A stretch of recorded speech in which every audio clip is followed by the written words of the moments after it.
చెప్పండి, మొత్తం మీద టీఆర్ఎస్ భవన్ నుంచి మీరు చూస్తున్నారు, అక్కడ ఉండేటువంటి పరిస్థితి ఎలా ఉంది? అలాగే దీనిపైన తలసాని శ్రీనివాస్ యాదవ్ మాట్లాడుతూ డీటెయిల్ రిపోర్ట్ వచ్చాక స్పందిస్తామని చెప్తున్నారు. డీటెయిల్ రిపోర్ట్ ఎప్పుడు వచ్చే అవకాశం ఉంది నరసింహారావు? అది కూడా మీ సభ్యుని ఇంటికి వచ్చింది.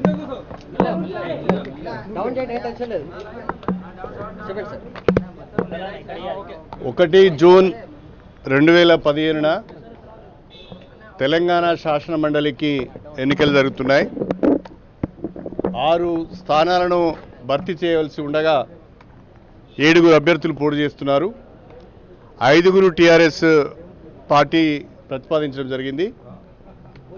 ఈ రోజున్న మా సంఖ్య ప్రకారం మాకు మద్దతు తెలుపుతున్న శాసనసభ్యుల సంఖ్య ప్రకారం 5కు 5 ఎమ్మెల్సీ స్థానాలను మేము గెలుచుకోబోతున్నాం. అయితే టీఆర్ఎస్ అభ్యర్థుల విజయానికి గండి కొట్టాలని ప్రయత్నాలు చేసి కుట్రలు చేసి టీఆర్ఎస్ పార్టీ ఇతర రాజకీయ పార్టీల శాసనసభ్యులను కొనుగోలు చేస్తున్నది, ప్రలోభ పెడుతున్నది అని చెప్పి గడిచిన వారం రోజులుగా ప్రచారం చేసి ప్రజల దృష్టిని మళ్లించి నారా చంద్రబాబు నాయుడు గారు కొత్త నాటకానికి తెరలేపి తన అనంగు శిష్యుడైన రేవంత్ రెడ్డిని రంగంలోకి దింపి ప్రతిపక్ష పార్టీల ఎమ్మెల్యేలను కొనుగోలు చేసే ప్రయత్నం చేస్తున్నట్టుగా ఛానల్స్లలో ఇప్పుడే మేము చూడడం జరిగింది. అధికారికంగా ఖచ్చితమైన సమాచారము నా దగ్గర మాత్రం లేదు.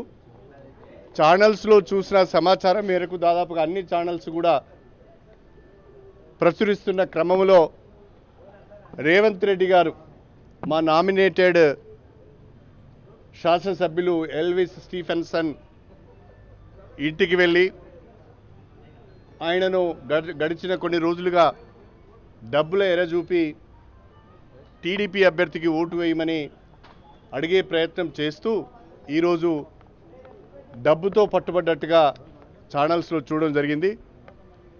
చంద్రబాబు నాయుడు గారికి ఈ రకంగా రాజకీయాలను కలుషితం చేయడం, ప్రత్యర్థి పార్టీల ఎమ్మెల్యేలను కొనుగోలు చేయడం మొదటి నుంచి కూడా వెన్నతో పెట్టిన విద్య. ఈరోజు డబ్బులు రాజకీయాలను శాసిస్తున్నాయి అంటే దానికి ప్రధాన కారకుడు కూడా చంద్రబాబు నాయుడు గారని చెప్పడంలో నాకు ఎలాంటి సందేహం లేదు. ఇంత నీచ రాజకీయాలకు చంద్రబాబు